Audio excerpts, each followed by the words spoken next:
এ হচ্ছে ভাতাপ্রাপ্ত।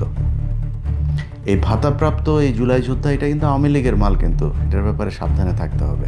জুলাই বিপ্লবের দুই আলোচিত মুখ হাসনাত আবদুল্লাহ এবং শারজিস আলমকে নিয়ে এবার মুখ খুললেন প্রবাসী সাংবাদিক ইলিয়াস হোসেন। হাসনাত আবদুল্লাহ সঠিক পথে থাকলেও শারজিস আলমের সাম্প্রতিক কিছু ভূমিকা নিয়ে তীব্র সমালোচনা করেছেন তিনি। বিশেষ করে টুপি পরে গণসংযোগ এবং আওয়ামী লীগকে রিফাইন করে ফিরিয়ে আনার চেষ্টার নেপথ্যে কী ঘটছে তা নিয়ে তুলে ধরেছেন চাঞ্চল্যকর তথ্য।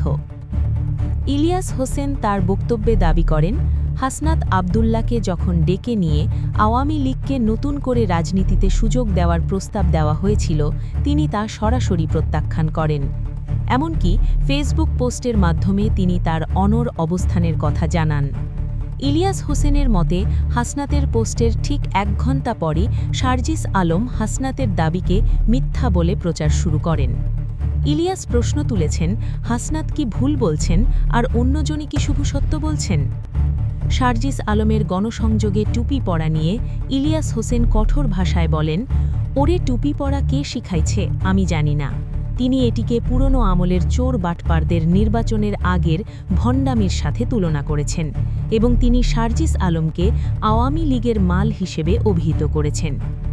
প্রথম আলো ও ডেইলি স্টারের বিরুদ্ধে আন্দোলনকে যারা মব সন্ত্রাস বলছেন, তাদের উদ্দেশ্যে ইলিয়াস বলেন, 5ই অগস্ট গণভবন বা সংসদ ভবন ভাঙা যদি বিপ্লব হয়, তবে মিডিয়ার বিরুদ্ধে অবস্থান কেন মব হবে? তিনি অভিযোগ করেন, বৈপ্লবিক চেতনা থেকে সরে এসে এখন অনেকেই সুশীল সাজার চেষ্টা করছেন।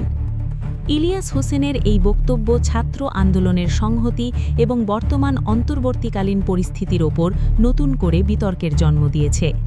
বিপ্লবীরা কি আসলেই বিভক্ত হয়ে পড়ছেন, নাকি পর্দার আড়ালে নতুন কোনো রাজনৈতিক সমীকরণ তৈরি হচ্ছে? এটিই এখন বড় প্রশ্ন।